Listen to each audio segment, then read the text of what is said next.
মাননীয় স্পিকার, আমাদের মাননীয় প্রধানমন্ত্রী আজকে এখানে নেই।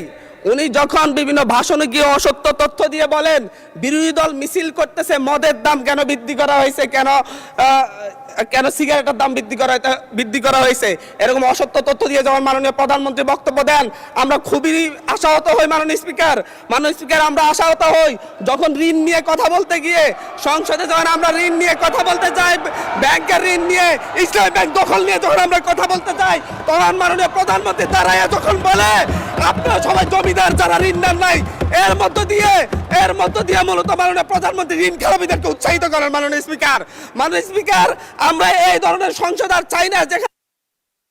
আমি আপনাকে বিনীত অনুরোধ করব, আমরা যেমন তেমনি দাঁড়াই না যখন একটা অসত্য তথ্য এই সংসদে উপস্থাপন করা হয়, তখন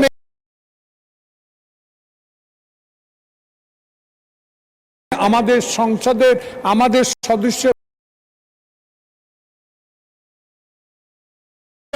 মাননীয় সদস্য একটু আপনি যেহেতু মাননীয় প্রধানমন্ত্রীর কথা বলেছেন, মাননীয় সদস্য মির্জা ফখরুল ইসলাম আলমগীর সাহেব কিছু বলবেন কিনা এই বিষয়ে। আমাদের নেতা উড়ে এসে নাই, শহীদ প্রেসিডেন্ট জিয়াউর রহমানের সন্তান, দেশ নেত্রী বেগম খালেদা জিয়ার সন্তান। 16 বছর ধরে যিনি এই দেশের মানুষের গণতন্ত্রের জন্য, ভোটাধিকারের জন্য সংগ্রাম করেছেন। আজকে কোনো লুটের ভোটে নয়, 10টা হুন্ডার 20টা গুন্ডার ভোটে নয়, একটা সুষ্ঠু ভোটের মাধ্যমে সংখ্যাগরিষ্ঠ অর্জন করে সরকার গঠন করেছেন।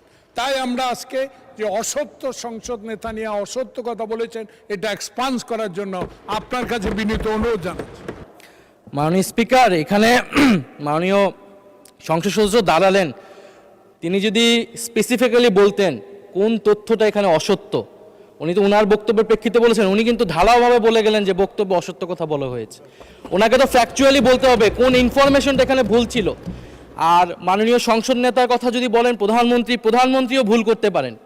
প্রধানমন্ত্রী এই মাননীয় সংসদে দাঁড়িয়ে বক্তব্য দেওয়ার সময় স্লিপ অফ টাং হয়েছেন, উনি তার ভুল শুধরিয়েছেন।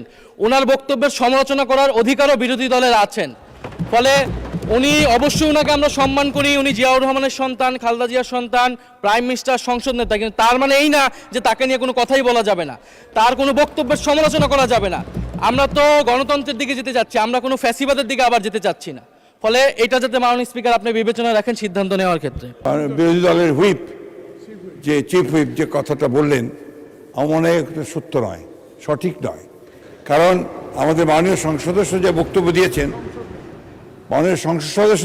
দিয়েছেন, বিরোধী দলের, সেই বক্তব্যের মধ্যে তিনি সুনির্দিষ্টভাবেই বলেছেন যে আমাদের সংসদ নেতা প্রধানমন্ত্রী তিনি অসত্য বক্তব্য দিয়েছেন। এটারই আমাদের মাননীয় সংসদ সদস্য জয়নাল আবেদীন এটা আপনার পয়েন্ট আউট করেছেন। প্লিজ লেট মি সে, আমাদের বলতে দিন। আপনার ফ্যাসিস্টের কথা বলেন, ফ্যাসিস্টের আচরণ তো আপনাদের কাছ থেকে আসছে। No, you must allow us to speak. আমি কথা বলছি, আপনারা যখন কথা বলছেন, আমরা কেউ কথা বলিনি। মাননীয় মন্ত্রী এইদিকে কথা বলেন, অ্যাড্রেস করে প্লিজ। এটা হবে, পার্লামেন্টে এটা হয়। জি। আমি আপনাকে যেটুকু অনুরোধ করতে চাই, যে অংশটুকু অসত্য আছে সেই অংশটুকু দয়া করে আপনি এক্সপান্স করবেন।